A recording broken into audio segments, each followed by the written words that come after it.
Hello, Jen Cleland here to talk about how to use a comma to connect an independent clause with a dependent clause. An independent clause stands alone as a sentence. A dependent clause doesn't. And the way you connect them with a comma is by inserting a comma between them.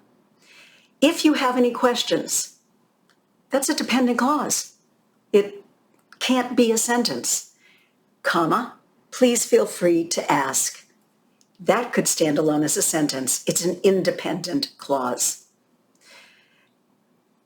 Dependent clause, comma, independent clause. And it goes the other way as well. If I started with an independent clause and want to connect it with a dependent clause, I do that with a comma as well. For example, it was among the most beautiful sunsets I'd ever seen, comma, all things considered.